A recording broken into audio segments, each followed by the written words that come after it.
Merci beaucoup la louange. Ça me fait plaisir que vous soyez revenus. C'est tellement beau d'entendre également.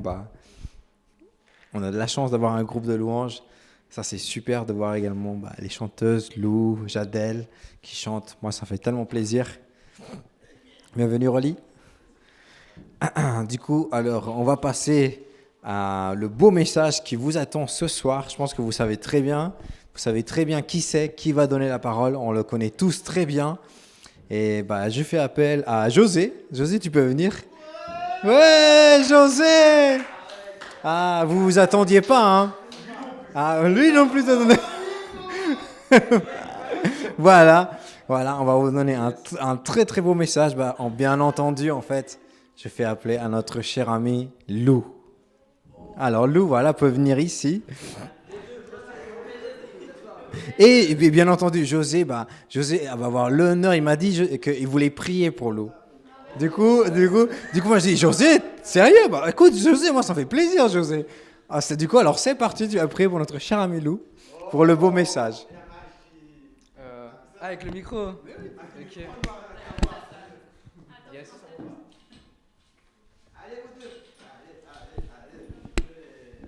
Bah, du coup, je vous invite à fermer les yeux, histoire de... Ouais. Voilà, du coup, je vous invite à fermer les yeux et prions Dieu. Alors Seigneur, je te remercie pour cette opportunité de me donner la parole, de pouvoir prier pour toi, au nom du groupe de jeunes. Je voulais te remercier pour voir autant de jeunes ici, ça me fait extrêmement plaisir. Et que tu donnes de la force à mon ami Silou pour transmettre ce message qui, j'espère, va nous toucher et nous faire réfléchir à ce qu'est ta parole. Au nom de Jésus, Amen.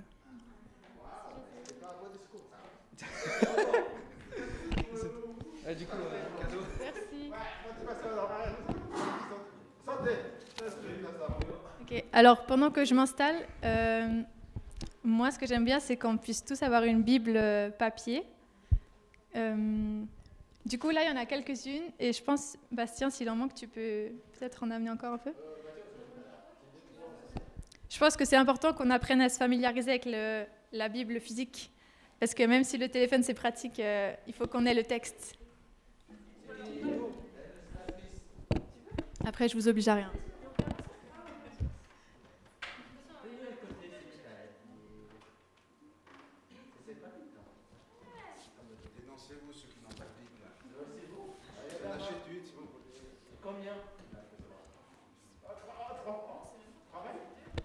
Du coup, on va attendre que tout le monde trouve tous les versets, donc peut-être ça va prendre 3 heures, je m'excuse d'avance. Ça, c'est votre problème. Hein.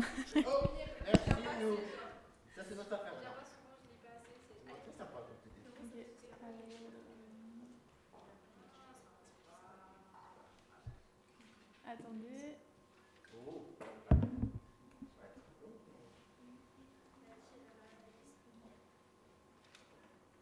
Ça va marcher?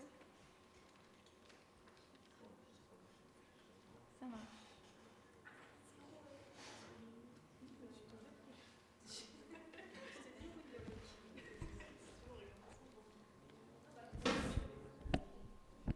Je sais pas qui a amené l'eau, mais merci.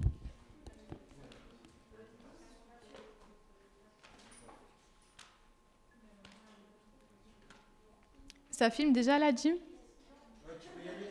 Ok. Ah! Oh non, j'ai peur là. Ok. Alors, je vais parler en français. Fidé, elle traduit en espagnol s'il y en a qui ne comprennent pas bien le français. Moi, du coup, c'est rien que je le dise en français parce qu'ils ne vont pas comprendre. Rolly, tu comprends bien le français? Oui? Ok, parfait. Ok, bonjour à tous, ça me fait très plaisir d'être là avec vous. Ça faisait un petit moment que je partageais plus de messages avec les groupes de jeunes. Du coup, ça me fait très plaisir et j'espère du fond du cœur que ça sera clair. De toute façon, si ce n'est pas clair, vous me le direz. Et si je... Prenez pas de pierre, s'il vous plaît. Et si j'arrive pas à répondre, je serai honnête et j'essaierai pas d'inventer des explications. Et donc oui, pour moi, c'est important qu'on puisse tous avoir notre Bible. Comme ça, pour moi, je trouve que c'est important qu'on puisse l'avoir physiquement, aussi pour qu'on soit plus familier avec elle et qu'on ait l'habitude aussi de chercher les passages. J'en ai noté pas mal, on va peut-être pas tous les lire, mais comme ça on s'habitue. Du coup, aujourd'hui, alors j'ai fait un PowerPoint. De base, je voulais pas en faire, mais je me suis dit que peut-être visuellement, ça peut vous aider à suivre un peu la ligne directrice de ce qu'on va parler ce soir. Alors, on continue du coup dans Matthieu 6. La semaine passée, on a fait les versets 19 à 21 avec Aurore. Et là, on va continuer. Donc Matthieu 6, versets 22 à 25. On va en faire un de plus que ce qui a été annoncé. Et on va commencer donc par lire le passage. Est-ce que quelqu'un veut le lire? Du 19, on va lire ceux de la semaine passée, jusqu'au 25. Jadel. Merci. Oui. Ne vous amassez pas des trésors sur la terre, où les mythes et la rouille détruisent et où les voleurs percent les murs pour voler. Mais amassez-vous des trésors dans le ciel, où les mythes et la rouille ne détruisent pas, et où les voleurs ne peuvent pas percer les murs ni voler. En effet, là où est ton trésor, là aussi sera ton cœur. L'œil est la lampe du corps. Si ton œil est en bon état, tout ton corps sera éclairé. Mais si ton œil est en mauvais état, tout ton corps sera dans les ténèbres. Si donc la lumière qui est en toi est ténèbres, combien ces ténèbres seront grandes? Personne ne peut servir deux maîtres, car ou il détestera le premier et aimera le second, ou il s'attachera au premier et méprisera le second. Vous ne pouvez pas servir Dieu et l'argent. C'est pourquoi je vous dis, ne vous inquiétez pas de ce que vous mangerez et boirez pour vivre, ni de ce dont vous habillerez votre corps. La vie n'est-elle pas plus que la nourriture et le corps plus que le vêtement? Amen. Merci Jadel. Alors, il y a beaucoup de versets, on va s'accrocher. Alors, le message d'aujourd'hui, je l'ai décomposé en 3 parties. On va commencer avec les versets 22-23, ensuite 24 et on va finir avec 25. Je pense que comme ça, on peut aller pas à pas tous ensemble. Ok, alors on va commencer avec la première partie. Donc les versets 22 et 23. L'œil est la lampe du corps. Si ton œil est en bon état, tout ton corps sera éclairé. Mais si ton œil est en mauvais état, tout ton corps sera dans les ténèbres. Si donc la lumière qui est en toi est ténèbres, combien ces ténèbres seront grandes? Alors pour être honnête, ce verset, au début, quand je l'ai lu, je me demandais vraiment qu'est-ce que j'allais raconter sur ça. Ça avait l'air assez difficile, mais on va y aller petit à petit et puis je suis sûre qu'on va pouvoir en retirer des choses.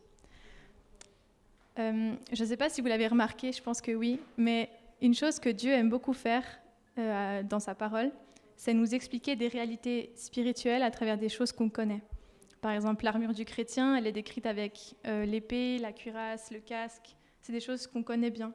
La relation qu'on a avec Dieu, il l'illustre avec la relation du couple entre l'homme et la femme, avec l'amour, etc. Et ici, dans ces 2 versets, on nous parle de l'œil. L'œil qui est la lampe du corps. Et avant de continuer, je vous propose de lire dans Luc 11, versets 35 et 36. C'est 2 versets qui parlent de la même chose, en fait, mais avec des mots un petit peu différents. Luc 11, 35 à 36. Donc, c'est 2 livres plus loin. Je cherche avec vous, comme ça. Luc 11, versets 35 à 36. Luc 11, 35 et 36. Donc vous allez voir que souvent les évangiles entre eux, il y a des histoires qui se répètent, mais ils les expliquent chacun un peu différemment.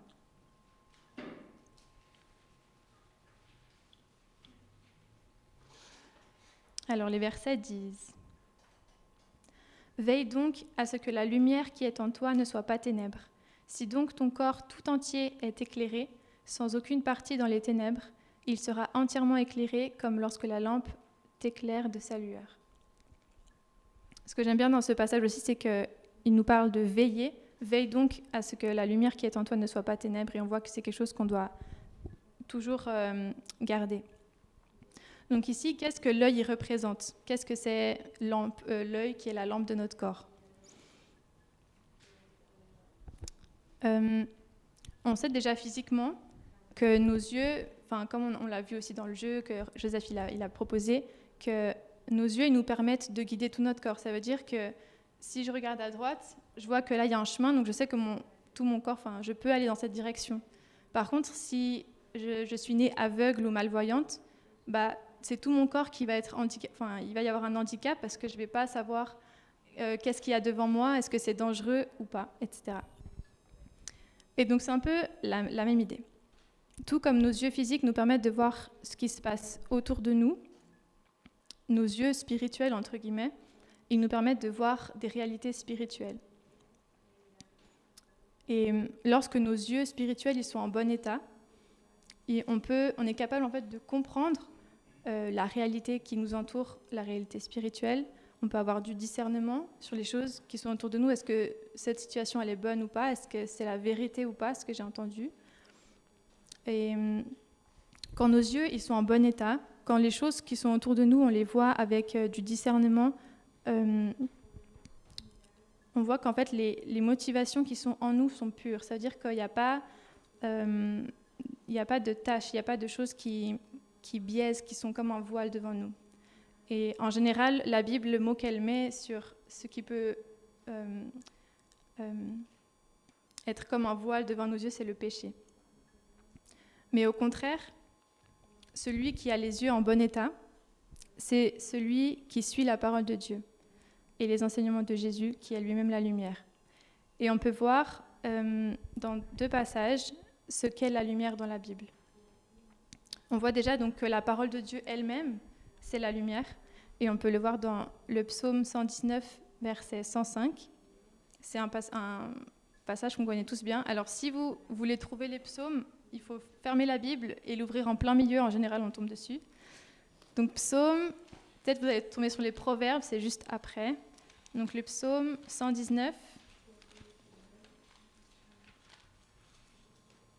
verset 105.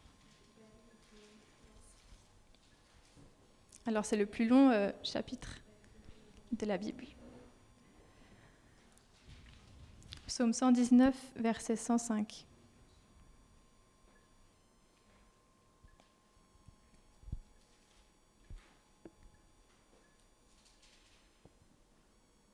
Ok. Ta parole est une lampe à mes pieds, une lumière sur mon sentier. Amen.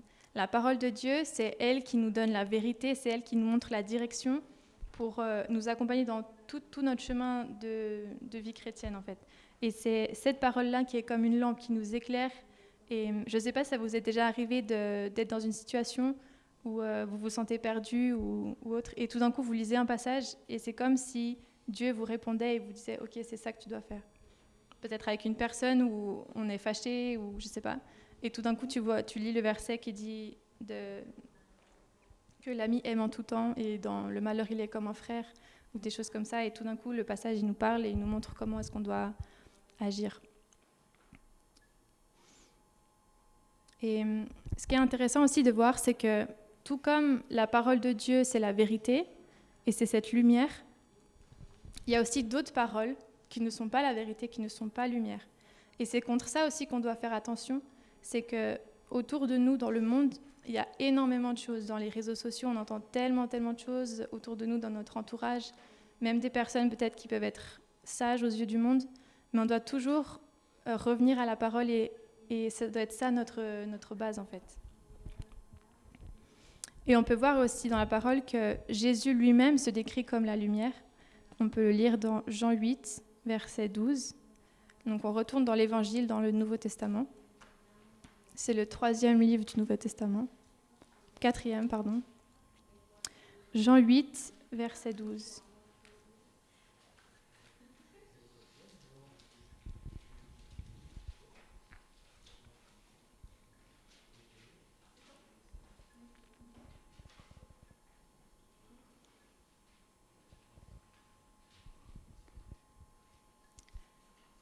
Jean 8, 12 dit « Jésus leur parla de nouveau, et il dit « Je suis la lumière du monde.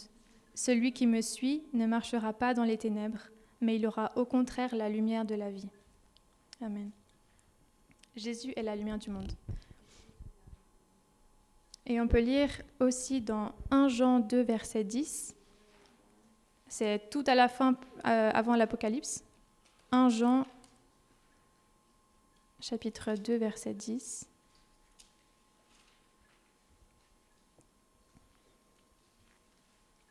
C'est un tout petit livre. tout à la fin, vous pouvez chercher Apocalypse et il faut remonter quelques pages. 1 Jean chapitre 2, verset 10.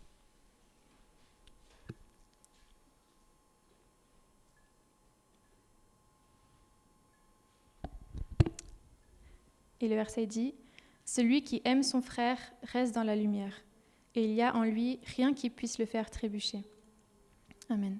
Donc là, on retrouve un peu les éléments. On a la lumière. Comment est-ce qu'on peut être dans la lumière? Selon ce verset, celui qui aime son frère, il est dans la lumière. Et ça fait penser à quelque chose que Jésus il a dit quand il est venu sur terre. C'est que l'amour, c'est l'accomplissement de la loi. Ça veut dire que pour accomplir la loi, tous les commandements aussi que le peuple de Dieu dans l'Ancien Testament il avait reçus, de ne pas tuer, de ne pas mentir, de ne pas avoir d'autres dieux, toutes ces choses-là, en fait, l'amour l'accomplit. Ça veut dire que si tu aimes ton prochain, tu ne vas pas lui faire du mal, tu ne vas pas l'envier, tu ne vas pas vouloir enfreindre un commandement. Et l'amour, c'est l'accomplissement en fait, de la loi. Et c'est pour ça que Jésus nous a dit que celui qui aime son frère, il reste dans la lumière. Parce que Jésus était lui-même l'exemple parfait de l'amour qui s'est donné à la croix pour nous. Et il n'y a rien en lui qui puisse nous faire trébucher parce qu'il est la vérité et il est la lumière. Et c'est pour ça que, en tant que chrétien, c'est important de faire attention à l'état de notre vie spirituelle et de nos yeux spirituels. Est-ce qu'ils sont en bon état ou pas? Parce que si nos yeux ils sont en mauvais état, c'est tout notre corps qui va être affecté. Et quand on dit tout notre corps, c'est notre vie. Et une des caractéristiques de la lumière, c'est que quand elle éclaire, il y a cette idée de transparence. Ça veut dire que là, je vous vois tous tels que vous êtes. Peut-être si je n'avais pas mes lunettes, je vous verrais moins bien. Là, la preuve que quand mon œil il est en mauvais état, c'est moins bien. Mais il y a vraiment cette idée que la lumière, justement, elle met en lumière tout ce qu'on est. Ça veut dire que si on a un défaut sur le visage, on va le voir. À moins qu'on mette un masque ou qu'on veuille le cacher, mais on va le voir. Et c'est vraiment cette idée que nos vies, elles doivent être dans la lumière. Nos vies, elles doivent être transparentes. Et s'il y a quelque chose de notre vie qu'on ne veut pas montrer qui nous fait honte, ça veut dire que là, il y a quelque chose qui ne va pas. Et pour passer du coup à l'œil en mauvais état, avec plus de précision, quand notre œil il est en mauvais état, notre œil spirituel, si on peut dire ça, ça veut dire qu'on est aveuglé par notre propre péché et qu'on ne sait pas forcément où aller, il y a peut-être nos propres pensées ou des choses extérieures qui nous confondent et on ne comprend plus vraiment qu'est-ce qui est la vérité ou pas. Et c'est cette idée d'être aveugle spirituellement.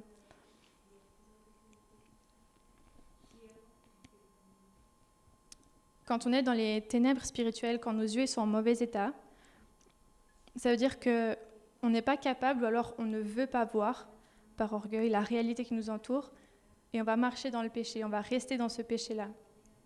Et ça peut entraîner notre chute. Et on peut retourner dans, je ne sais pas si vous êtes toujours dessus, 1 Jean 2, verset 11 cette fois.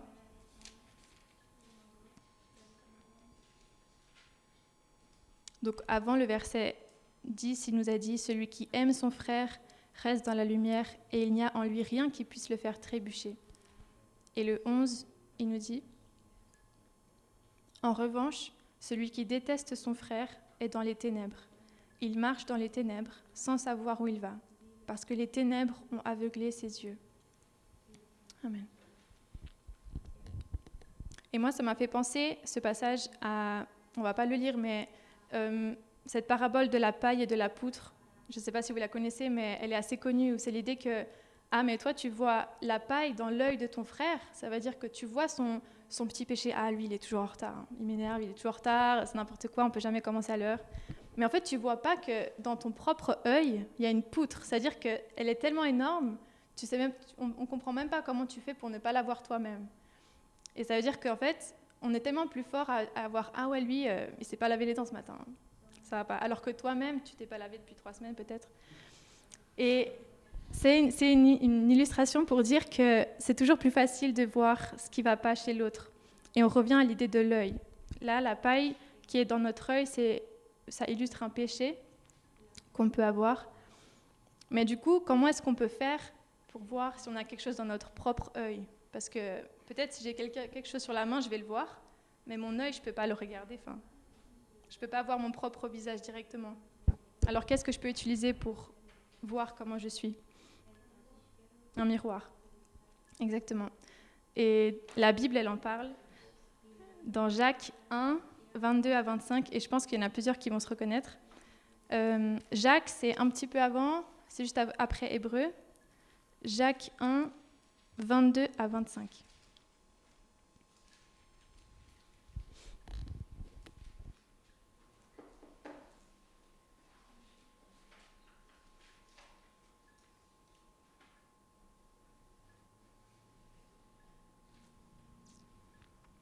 Jacques 1, 22 à 25 nous dit, écoutez bien, c'est important.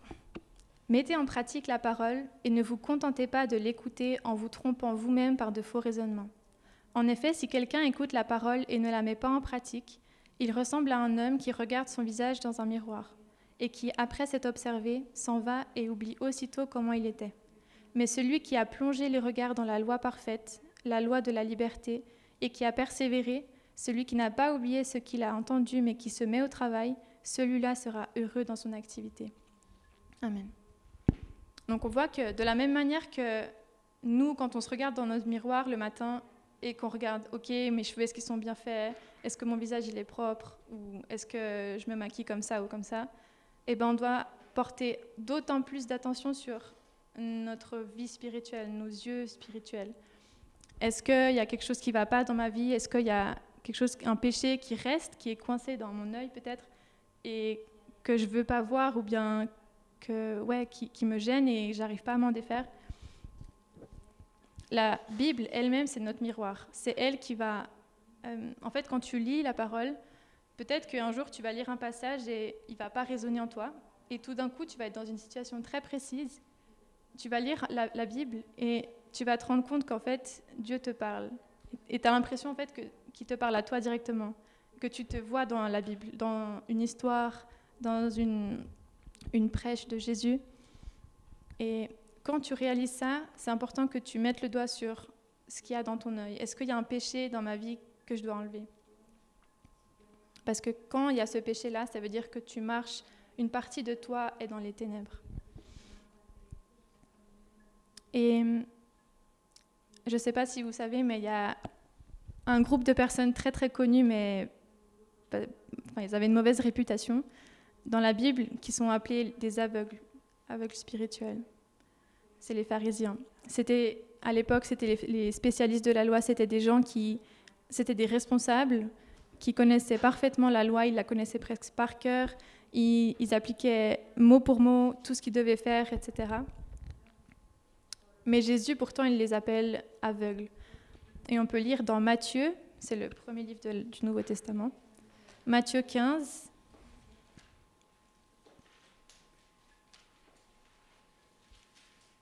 « 12 à 14.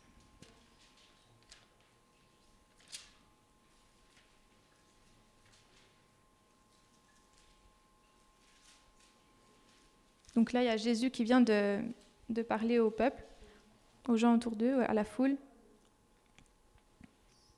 Et il y avait les pharisiens qui étaient là aussi. Matthieu 15, 12 à 14. Alors ses disciples s'approchèrent et lui dirent : « Sais-tu que les pharisiens ont été scandalisés d'entendre ces paroles ? » Il répondit : « Toute plante que n'a pas plantée mon Père céleste sera déracinée. Laissez-les, ce sont des aveugles qui conduisent des aveugles. Si un aveugle conduit un aveugle, ils tomberont tous les deux dans un fossé. » Et un peu plus loin, je vais juste les citer, dans le chapitre 23, Jésus dénonce justement tout ce que les pharisiens y faisaient. Et au verset 16, il dit : « Malheur à vous, conducteurs aveugles », verset 17, « Espèce de fous aveugles », verset 24, « Conducteurs aveugles », et encore verset 26, « Pharisiens aveugles ». Et il y a vraiment ce terme de cécité spirituelle qui revient tout le temps. Et c'est pour montrer justement que les pharisiens, ils avaient tellement d'orgueil dans leur cœur, ils avaient tellement d'hypocrisie, qu'en fait, ils étaient aveugles eux-mêmes et ils conduisaient tellement de personnes dans leur propre cécité spirituelle. et dans les ténèbres. Et c'est là aussi que l'humilité, elle est importante, c'est que si tu ne reconnais pas que tu es dans l'erreur, si tu ne reconnais pas que dans ton cœur, il y a de l'orgueil ou il y a des choses qui doivent être changées, ça peut être dangereux parce que tu peux chuter et rester dans les ténèbres spirituelles.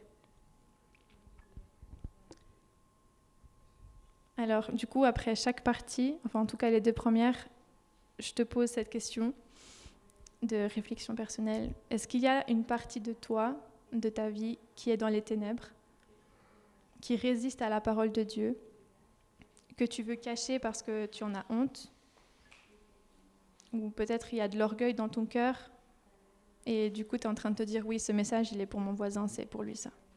Mais je pense qu'on a tous des choses qu'on n'a pas envie de montrer. Et là, je ne parle pas des choses privées. On n'est pas obligé de raconter toute notre vie à tout le monde, ok ? Ça, il y a des choses qui sont personnelles et intimes et ça nous appartient. Mais il y a des choses, et je pense qu'on sait tous dans notre vie ce que c'est, où on est conscient en fait qu'on n'a pas envie de le montrer parce qu'on sait que c'est pas bien. Ou alors il y a des choses qu'on a honte qu'on a fait, ou on est trop orgueilleux, peut-être on le reconnaît même pas, mais je vous encourage vraiment à mettre le doigt dessus s'il y a des choses qui sont pas éclairées, qui sont pas transparentes dans votre vie et dans la mienne aussi, et de le mettre en lumière. On va passer maintenant au verset 24. Matthieu 6, 24. Celui-là, il est écrit, si vous n'êtes pas obligé de le chercher, si vous avez la flemme. Verset 24. « Personne ne peut servir 2 maîtres, car ou il détestera le premier et aimera le second, ou il s'attachera au premier et méprisera le second. Vous ne pouvez pas servir Dieu et l'argent. » Alors, ce verset, on l'a déjà entendu 1000 fois, je pense, et même les autres fois, on le citait beaucoup. Qu'on ne peut pas choisir 2 maîtres, soit l'un, soit l'autre, on doit choisir.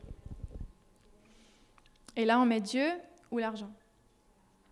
Et je me suis un peu penchée sur ce terme de servir, et j'ai regardé dans un dictionnaire biblique qu'est-ce qu'il disait sur ça. Et si on regarde dans la perspective de l'Ancien Testament, servir, c'est l'idée de se mettre au service de quelqu'un. Tout va bien. Il y a cette idée de se mettre en état de sujétion, de soumission envers la personne qu'on sert. Et en général, là, on parlait de Dieu. Et servir, c'est se reconnaître serviteur de l'Éternel, et ça équivaut à l'adorer, affirmer son entière dépendance.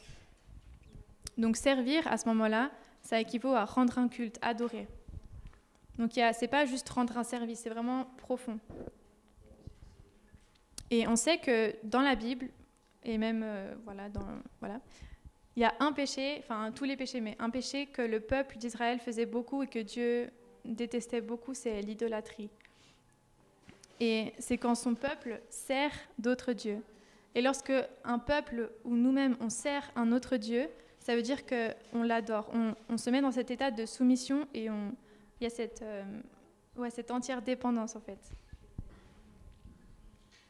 Et on peut lire dans Deutéronome 6, donc ça c'est le 5e livre de la Bible. Deutéronome 6. C'est bien, on navigue un peu partout. Versets 4 et 5.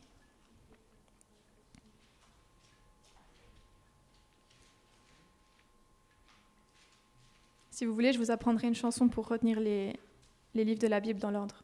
Ça peut aider. Moi, ça m'a aidé plus d'une fois en tout cas. Deutéronome 6, 4 à 5. Écoute Israël, c'est Dieu qui parle. L'Éternel, notre Dieu, est le seul éternel. Tu aimeras l'Éternel, ton Dieu, de tout ton cœur, de toute ton âme et de toute ta force. Et il continue au verset 14 et 15. Vous ne suivrez pas d'autres dieux, pris parmi les dieux des peuples qui sont autour de vous, car l'Éternel, ton Dieu, est un Dieu jaloux au milieu de toi. La colère de l'Éternel, ton Dieu, s'enflammerait contre toi et il t'exterminerait de la surface de la terre. Amen. Donc on voit qu'avec Dieu, on ne plaisante pas. Et Dieu est un Dieu jaloux. Ça veut dire que la jalousie, on peut la comprendre aussi dans le couple. Si mon mari ou ma femme, elle est toujours en train de tourner autour d'autres personnes et qu'elle ne prend pas plaisir à être avec moi, mais qu'il ou elle est toujours en train de faire autre chose, de tourner autour d'autres personnes, d'autres garçons, d'autres filles, bah moi, je vais être jaloux. Je ne vais pas dire « je peux partager, c'est bon, je suis gentille ». Non, ça, on ne partage pas, ok ? Il y a des choses, on peut être généreux, mais ça, on ne partage pas. Et Dieu, il est pareil avec nous. Dieu, il a envie qu'on prenne plaisir à être avec lui. Il a envie qu'on l'aime de tout notre cœur. Et je trouve beau cette expression de l'aimer de tout notre cœur, parce que ça veut dire qu'il n'y a pas de la place pour autre chose. Mon amour, il est que pour Dieu. Donc on ne peut pas aimer à la fois Dieu, servir Dieu et aimer l'argent. Je crois que j'ai oublié une partie. Attendez, voilà. Et dans la Bible, dans le Nouveau Testament, on a un modèle parfait de qu'est-ce que c'est servir. Et c'est qui ? C'était qui l'exemple parfait du service ? C'était Jésus. Bravo. Et on peut lire dans Matthieu 20, verset 28. On retourne dans le Nouveau Testament. J'espère que vous n'êtes pas trop fatigués. Moi, ça me passionne de faire des allers-retours parce que on voit que la parole de Dieu, elle est une. C'est trop bien. Alors, Matthieu 20, verset 28.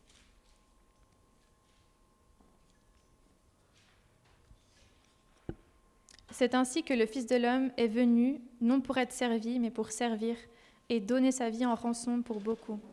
Le Fils de l'homme, c'est Jésus, et il est venu pour nous servir. Et c'est quand même incroyable de se dire que Dieu lui-même, il s'est fait chair. Jésus, il a laissé sa gloire, il a laissé son trône, il a laissé la souveraineté, et il est venu en tant qu'homme pour nous sauver, pour nous servir. Mais alors du coup, il n'a pas servi Dieu, il nous a servi nous en tant qu'hommes. C'est un peu bizarre, non ? Mais en fait, en nous servant, en se mettant au service et en s'humiliant, il obéissait à son Père et il l'honorait de cette manière-là.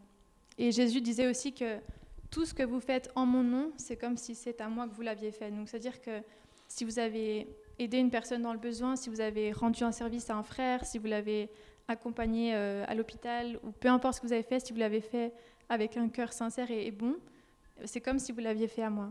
Et c'est une manière aussi de servir Dieu.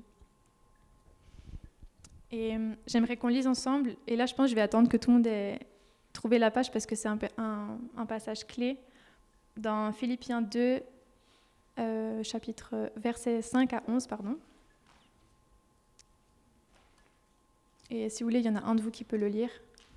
Philippiens 2, donc c'est dans le Nouveau Testament, après les évangiles, versets 5 à 11.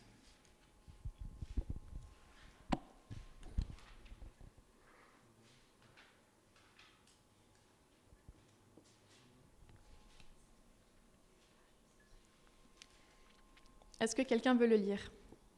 Philippiens 2, 5 à 11. Je sais que Jadelle, elle peut lire, mais... Si personne veut. Océane, tu l'as ? Ok. Alors, on t'écoute.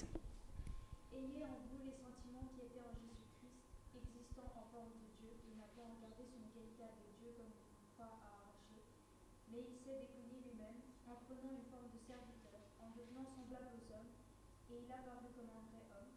Il s'est humilié lui-même, se rendant obéissant jusqu'à la mort, même jusqu'à la mort de la croix. C'est pourquoi aussi Dieu l'a souverainement élevé et lui a donné le nom qui est au-dessus de tout nom, afin qu'au nom de Jésus, tout genou fléchisse dans les cieux, sur la terre et sous la terre, et que toute langue confesse que Jésus-Christ est Seigneur à la gloire de Dieu le Père. Amen. Quelqu'un veut le relire ? Moi, je trouve que c'est un passage magnifique. Ils sont tous beaux, mais celui-là, il me touche beaucoup. Que votre attitude soit identique à celle de Christ. Alors, c'est difficile, je vous l'accorde, hein, mais c'est passionnant. Et c'est à ça qu'on est amené tous les jours à chercher à ressembler plus à Christ, qui s'est dépouillé totalement de qui il était. Donc, de nouveau, on ne peut pas servir Dieu et l'argent, ou toute autre chose, parce que Dieu est un Dieu jaloux et il a horreur des cœurs partagés. Et on peut lire dans Jacques 4, versets 7 à 8, de nouveau un peu après Hébreu, Jacques 4, 7 à 8.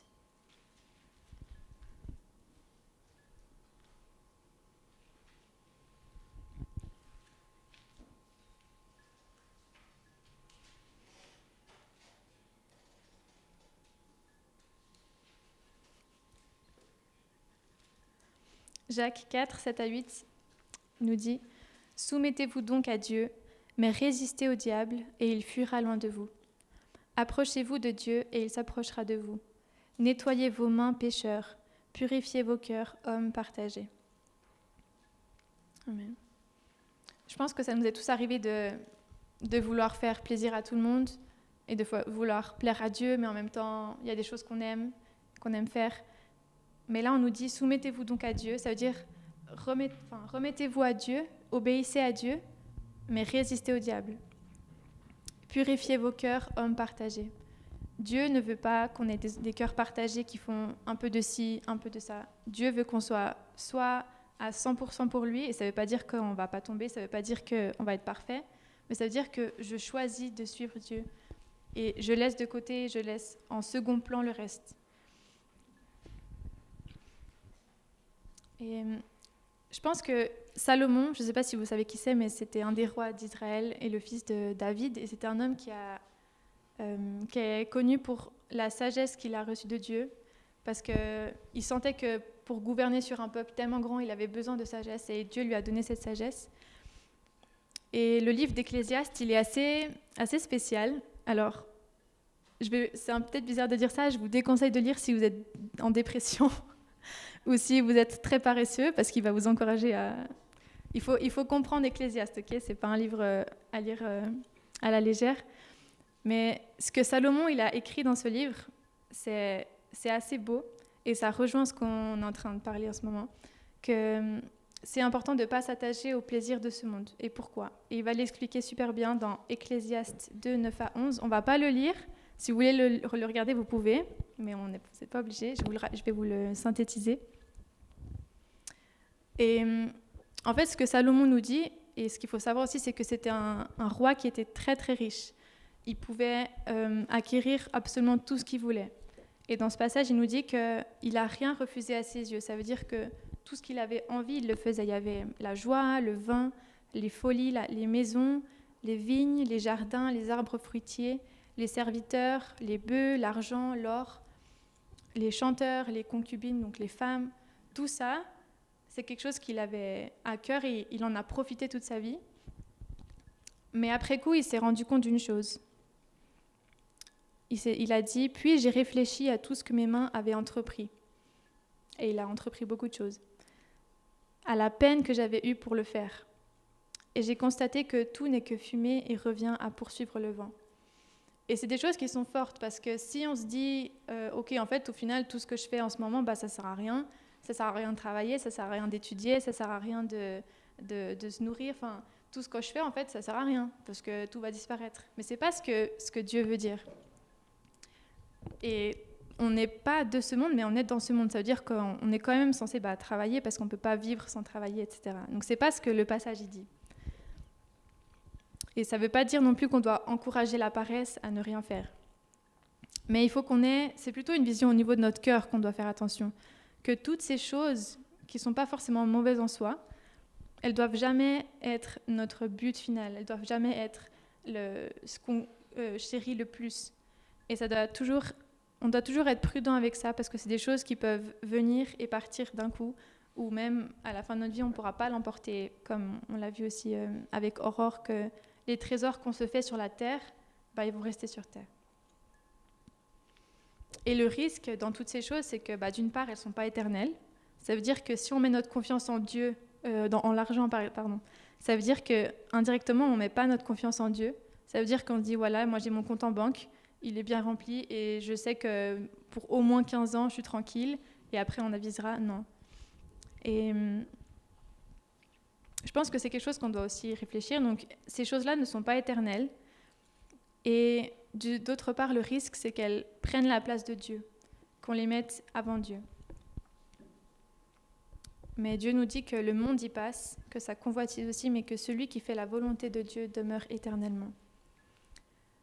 Et donc voilà la deuxième question de réflexion, qui est aussi liée au thème d'aujourd'hui. Où est-ce que tu as placé ton cœur ? Entre les mains de Dieu ou dans le monde ? Et c'est une vraie question. Ok. Et on a bientôt fini, je vais passer à la dernière partie. Est-ce que vous êtes fatigués là ou pas? Ok, il y en a un qui m'écoute pas mais qui est réveillé, c'est bien. Vous êtes réveillés ou pas, ça va? Ok. Attendez, je vais juste boire un petit peu. Ok. Verset 25, Matthieu 6, 25.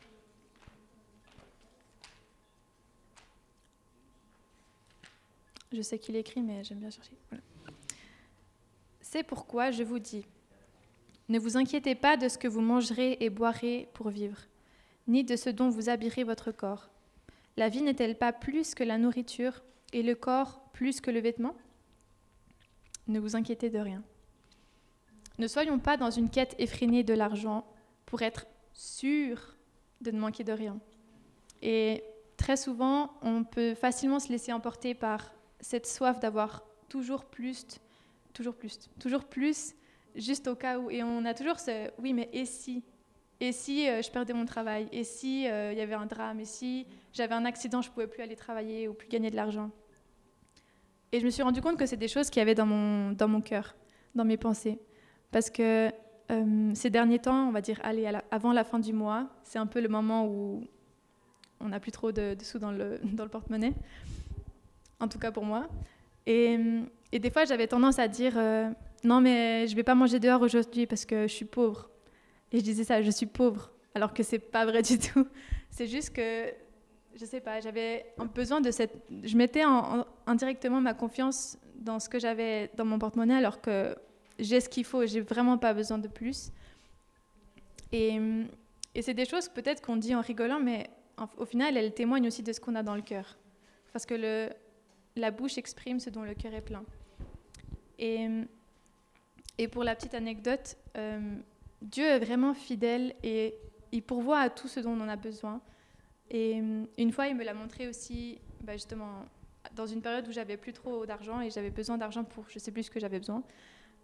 Et en fait, avec une situation que je n'avais pas du tout prévue moi-même, Dieu m'a permis d'avoir la somme d'argent quasi exacte de ce que j'avais besoin. C'est-à-dire qu'il ne m'a pas donné moins, il ne m'a pas dit « Ok, tu as besoin de 25 francs, je vais te donner 10. Allez, on fait moite-moite. » Non.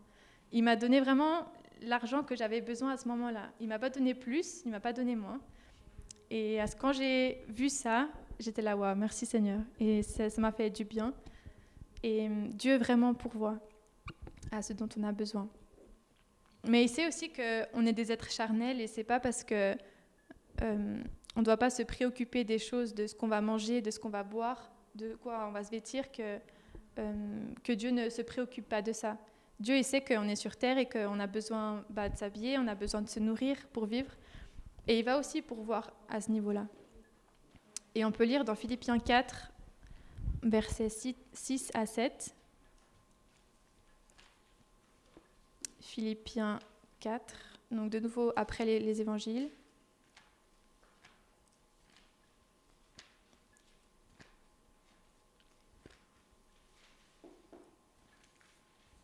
Philippiens 4, 6 à 7.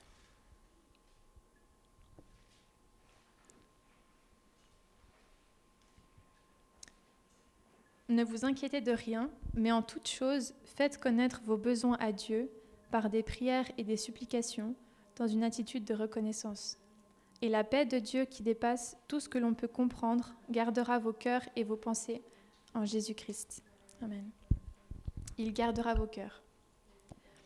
Et même si on a des raisons de s'inquiéter, Jésus nous dit que ça n'a pas lieu d'être parce que qui peut ajouter un jour à sa vie par ses inquiétudes? Est-ce que le fait de me dire « Ah, comment je vais faire pour réussir cet examen demain? Ça va être horrible. » Est-ce que ça va changer quoi que ce soit, mon stress en tant que tel, à l'examen? Non. L'examen, il ne va pas se déplacer d'une semaine, il sera toujours là. Et Dieu vraiment nous conduit et nous amène dans sa paix à traverser les choses. Et j'ai eu une session d'examen, c'était en janvier, il y a quelques semaines. Et c'était une période un peu spéciale pour moi.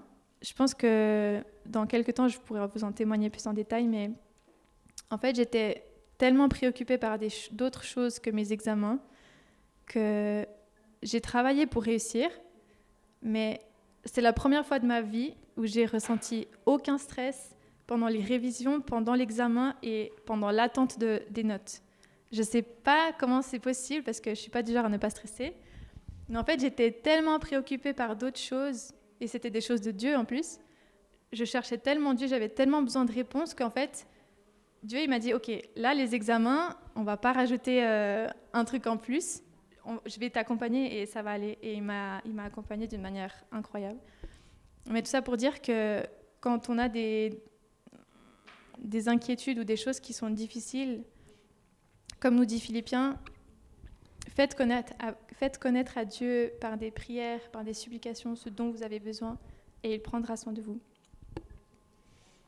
Et on peut lire un dernier verset, je sais que vous êtes fatigués, un dernier verset dans 1 Timothée 6, versets 6 à 10.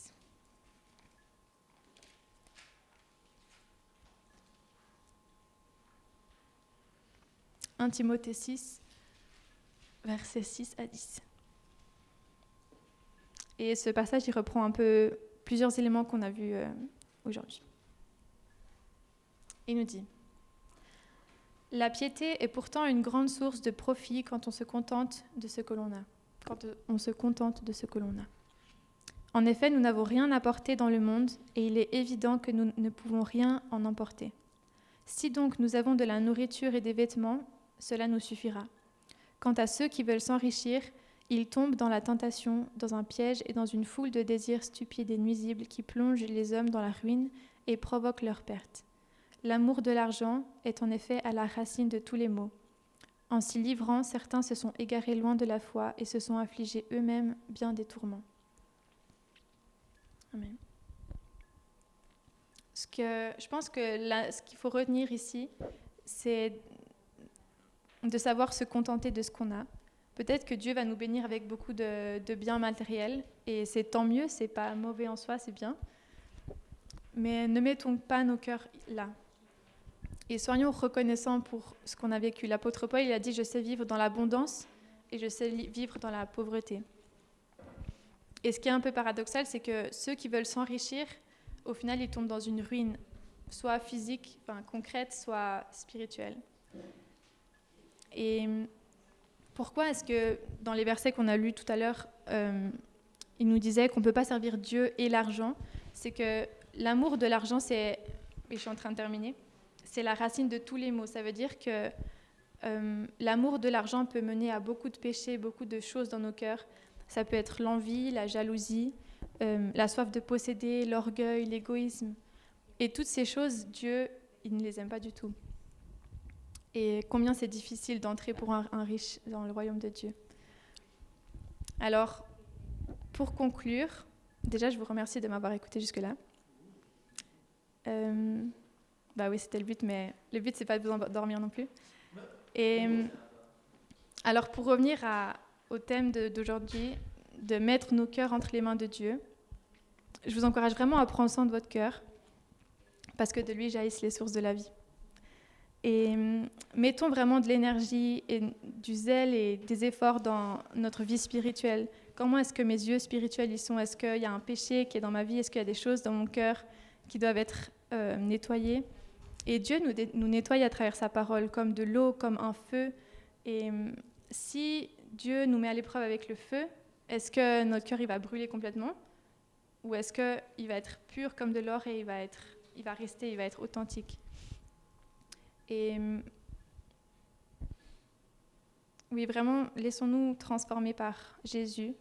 N'essayons pas d'avoir des filtres sur nous-mêmes, mais soyons authentiques face au miroir, de nous voir tels qu'on est. Et je vais vous lire un dernier passage que j'ai lu ce matin et que j'ai rajouté. Je lisais le Proverbe 31, et c'est, je crois, le chapitre préféré des Proverbes. Qui parle aussi de la femme de valeur, mais c'est un passage pas que pour les femmes, c'est aussi pour les hommes. Et je vais vous lire juste les versets 25, 27 et 30. Là, on parle de la femme, mais ça peut être transposé pour les hommes aussi. La force et l'honneur, voilà ce qui l'habille. Elle rit en pensant à l'avenir. Elle veille à la bonne marche de sa maison. Elle ne mange pas le pain de la paresse. La grâce est trompeuse et la beauté est illusoire. C'est de la femme qui craint l'Éternel qu'on chantera les louanges. Ce qui l'habille, c'est la force et l'honneur. Elle ne se préoccupe pas de l'avenir. Elle fait confiance à Dieu. Elle veille à la bonne marche de la maison. Elle n'est pas paresseuse, mais elle sait qu'elle ne met pas son cœur dans les richesses, mais elle prend soin de sa famille. Et ce qui la rend belle, c'est son cœur qui a la crainte de l'Éternel. Et donc voilà les 3 points en gros de ce qu'on a vu ce soir. Veillons vraiment à rester dans la lumière, avec que nos yeux spirituels ils soient en bon état, qu'il n'y ait pas un péché qui reste dans nos vies. Choisissons de servir Dieu de tout notre cœur. Soyons pas partagés entre 2 choses. Et plaçons notre confiance en lui parce que Christ seul nous suffit. Amen. Voilà, j'ai fini.